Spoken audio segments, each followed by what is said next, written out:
और इसी बीच DCP Vandita Rana phone इस वक्त प्रेस कॉन्फ्रेंस कर रही हैं, आपको सीधे लेकर चल रहे हैं। बात ऐसी आती है कि कहीं मिसयूज होती है, उसके बाद इस तरीके की बात सामने आती है। उसके अनुसंधान से हमें पता चला है कि 15 साल से ये इस तरीके की चीज़ें बना रहा है, लेकिन वो तो डिटेल में अनुसंधान जाके पता चलेगा कि यूज़ कितना हुआ है। अगर कोई केवल बना के और यूज़ नहीं करता है तो फिर बात जो है वो सिस्टम में सामने आना मुश्किल होता है, अपने आप बना के आप यूज़ कर रहे हो तो। अच्छा, इसमें और कितने लोग शामिल हैं या सिर्फ इतने लोग हैं जो 5-10 लोग? अग्रिम अनुसंधान जारी है, हम ये नहीं कह सकते कि इनके आगे कोई और लोग नहीं है। कुछ और लोगों की भूमिका भी सामने आ रही है और उस भूमिका को क्लियर करके अनुसंधान किया जाएगा। मैडम, जो डिग्रियां मिली है वो क्या राजस्थान की है कि राजस्थान के बाहर भी अन्य राज्यों से हैं? अन्य राज्यों से भी हैं। राजस्थान की केवल यूनिवर्सिटीज़ नहीं है, जैसा कि मैंने बताया कि करीब 50 यूनिवर्सिटीज़ की हमें अलग अलग मिली हैं, जो राजस्थान के बाहर के भी काफ़ी सारे राज्यों की, जैसे कश्मीर की कोई यूनिवर्सिटी है, कोई नॉर्थ ईस्ट की यूनिवर्सिटी है, उन सब की इन्होंने काफ़ी बड़ा अलग अलग इंस्टीट्यूट की डिग्री बनाने का एक काम चला रखा है। भूपेंद्र से कैसे ऐसा कनेक्शन जुड़ा? कितने रुपए में ये लोग खरीद बेचते थे ये फर्जी डिग्रियां? भूपेंद्र सारण को ये किसी डिग्री बनाने के मामले में ही सामने आया, जैसे कि बात आई है कि ये लोग क्या करते हैं कि एक छुपे हुए न्यूज़ एडवर्टाइजमेंट देते हैं। छुपे हुए न्यूज़ का मतलब है कि इस तरीके से देंगे कि भाई जल्दी 6 महीने में डिग्री पाएँ, उस तरीके के कभी कभी आप एडवर्टाइजमेंट देखेंगे तो ये होता है कि कोर्सेज़ को शॉर्ट कोर्सेज़ करवाते हैं। तो इस तरीके के एडवर्टाइजमेंट के थ्रू ये लोगों को अट्रैक्ट करते थे। इसी एडवर्टाइजमेंट के थ्रू ये भूपेंद्र सारण इस आदमी के संपर्क में आया और आवश्यकता के अनुसार कौन सी डिग्री बना रहे हैं, किस प्रकार की वो है, उसके अकॉर्डिंग रेट्स रहते थे, पर एवरेज 30 to 40,000 लगता था। एक मैडम, जो ये लोग डिग्री बनवा रहे हैं उनको ये पता नहीं कि अपन कोई काम ही नहीं कर रहे, फिर डिग्री बना के दे रहे हैं, तो ये यानी कि वो भी गड़बड़ है इसका मतलब? डेफिनेटली ये अनुसंधान का मैटर है कि जो लोग फर्जी डिग्री बनवा रहे हैं, नेचुरली वो बात है कि उनकी जानकारी में भी ये बात है और वो इसमें अभियुक्त रहेंगे। उन पर भी कोई एक्शन लिया जाएगा? अब बिल्कुल वो अगर उनको जानकारी रहते उन्होंने इस प्रकार से डिग्री बनाई है और उसका मिसयूज़ किया है तो वो इसमें अभियुक्त होंगे और उनकी गिरफ्तारी होगी। मैडम, ये जो बाकी जो गैंग में जो शामिल आरोपी हैं, क्या रोल इसमें रहा गैंग में?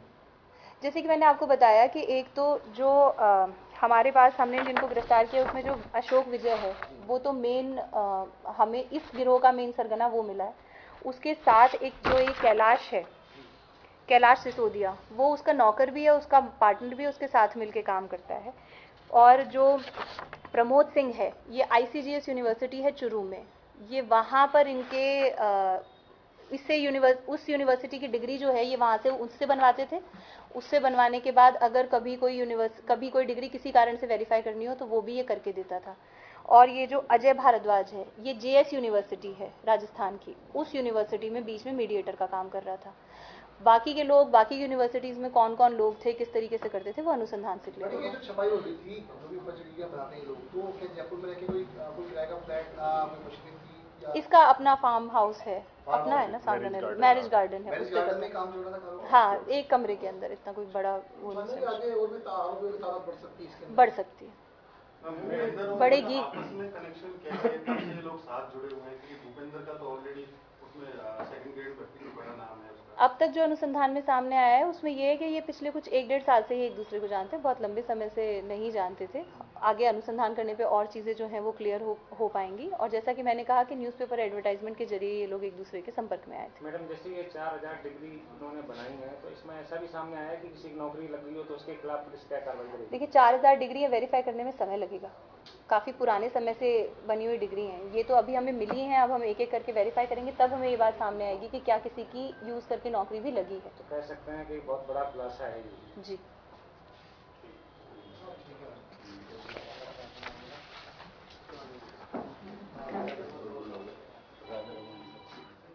राधा रमन जी का, अनिल जी का बहुत बड़े साहब क्या हो गया राधा रमन जी का? तो जयपुर पश्चिम जिले की तरफ से ये वंदिता राणा जो कि डीसीपी है वहां की, उनकी तरफ से जानकारी दी जा रही थी। एक बड़ा खुलासा करते हुए इस मामले में करनी बिहार और भगरू पुलिस को एक तस्करी के बारे में खुलासा हुआ। फिलहाल जयपुर पश्चिम जिले की तरफ से यह खुलासा किया गया।